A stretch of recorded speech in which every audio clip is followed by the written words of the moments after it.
व्यवस्था में ये टर्म डाले गए थे। समझ में आ गया? इसी प्रकार से मेरे प्यारे साथियों, अपॉर्चुनिटी। आप में से बहुत सारे विद्वान, जब मैं ये चीजें बोल रहा होता हूं, आप में से कई सारे लोग जो कि परेशान हैं इस समय पर, उनके मन में एक ही सवाल है, सर लेकिन जो रिजर्वेशन है वो तो हमारा समानता का अधिकार किल कर रहा है। और अक्सर मैं जब भी पॉलिटी पढ़ाता हूं, ये वाला सवाल जो आता है विद्यार्थियों के अंदर, कोई ना कोई आप में से ऐसा होगा जिसने मेरी क्लासेस नहीं सुनी होंगी कभी, तो वो इस सवाल को लेकर जरूर बैठा होगा और उसका मन कर रहा होगा चैट खोले और मैं तुरंत रिजर्वेशन लाइन लिख दूं। हैं? हम सब करिए, आप में से जो लोग इस तरह का विचार रख रहे हैं, जैसे ही चैट खुले खट से हम लिख देंगे कि हाँ भाई, रिजर्वेशन तो सर आपने देख लिया ना, रिजर्वेशन तो होता है ना देश में, ये तो समानता नहीं है ना सर, ये तो न्याय नहीं है ना सर।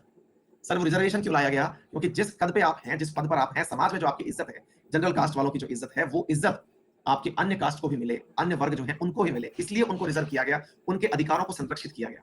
जैसे देश आजाद हुआ था, जब देश आजाद हुआ था तो ऐसा तक होता था मेरे प्यारे साथियों कि मैला ढोने के लिए, मैला मतलब बोले तो, मैला मतलब होता था साथियों कि जब आप वो ये क्या बोलते हैं, फ्रेश होने जाते हैं, वॉशरूम जाते हैं, तो आपका जो मल मूत्र है, मल और मूत्र है, इसको भी एक उसमें ढो करके, क्या कहते हैं ना, पात्र में ढो करके, जो क्या बोलते हैं, कचरा उठाने वाले लोग हुआ करते थे, देश की आजादी से पहले ये हाल था, वो अपने सिर पर लेकर के उस कचरे को फेंक के आते थे, आपके मल मूत्र को फेंक के आते थे। पहले जैसे आज चैम्बर्स होते हैं, ऐसे चैम्बर नहीं हुआ करते थे। समझ रहे हैं आप मेरी बात को? तो उस स्थिति में लोग उन मैला ढोने वालों को ये कह के रखते थे कि जब आप आओ तो अपने हाथ में लाठी लेके आना, लाठी लेके आना और उसे बजाते हुए चलना।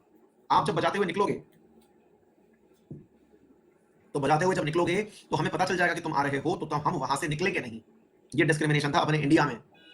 मैला ढोने वाले लोगों को एक दूरी मेंटेन करनी होती थी, जहां से उच्च वर्ग के, उच्च कुल के लोग जा रहे हैं, उनसे दूरी मेंटेन करनी होती थी। ये बात ज्यादा बड़ी नहीं है, आप अपने घर में आपकी दादी से पूछ लीजिएगा कि दादी अगर मेरा एक दोस्त आए, वो इस कास्ट का है, क्या अपन उसको आप वाले कप में ही चाय पिला दोगी क्या? जिस कप में आप चाय पीती हो, आप चाय पिला दोगी क्या? आपको मालूम चलेगा आपकी दादी खुद ही कप में चाय नहीं पीती होगी। कई बार तो दादियां ऐसी भी हैं कई घरों में, अगर ऐसा हो तो बता देना। कई दादियां ऐसी होती है कि जो कपों में चाय नहीं पीती, उनका मानना है कप तो मिट्टी का बना है, चीनी मिट्टी का, और वो धुलता है और धुलता किस किस का झूठा है वो। समझ रहे हैं आप मेरी बात? तो भैया ये समाज की मानसिकता थी, तो उस सामाजिक स्तर तक पहुंचाने के लिए, समाज के लेवलों को एक लाने के लिए, समाज में उन वर्गों के लिए, उन जातियों के लिए रिजर्वेशन का प्रावधान किया गया। अदरवाइज ये स्थिति अगर वैसी ही रहती तो सोच के देखिए देश कितनी बड़ी अवनति कर रहा होता। यहां पर लड़ाइयां आपसी जातीय संघर्ष की हो रही होती।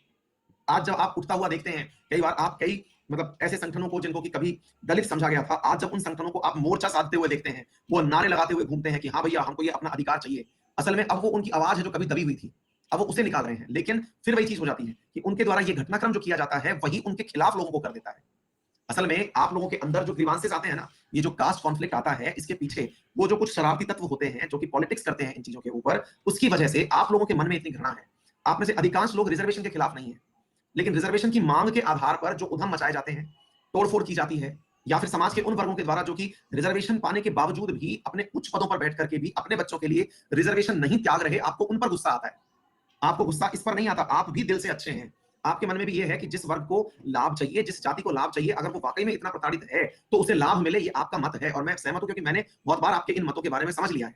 आपको असल में दिक्कत इस बात से है कि जो वास्तविकता में इसका हकदार है, उसके पास रिजर्वेशन नहीं पहुंच रहा। ये आपकी बात से 100% मैं भी सहमत हूं।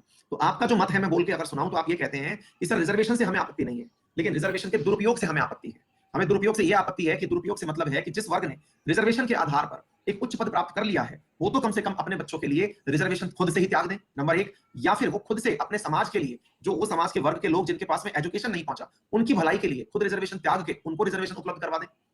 ये जो बात है ये एकदम जस्टिफाइड है। और इस चीज के ऊपर ही मेरे प्यारे साथियों आपको मालूम होना चाहिए कि वर्तमान में भारत के अंदर ऑलरेडी एक कमीशन गठित किया जा चुका है जो कि ओबीसी के अंदर सब क्लासिफिकेशन करेगा। यानी कि ये देखेगा कि ओबीसी जो है, जो कि क्लास है, इस ओबीसी के अंदर किस प्रकार से और ऑप्शंस क्रिएट किए जा सकते हैं, यानी कि ओबीसी के अंदर क्या कार्य किया जा सकता है। इसके लिए आयोग भी गठित हो चुका है और वो अपनी अनुशंसा शीघ्र ही दे देगा। क्या आपको मेरी बात समझ में आ रही है?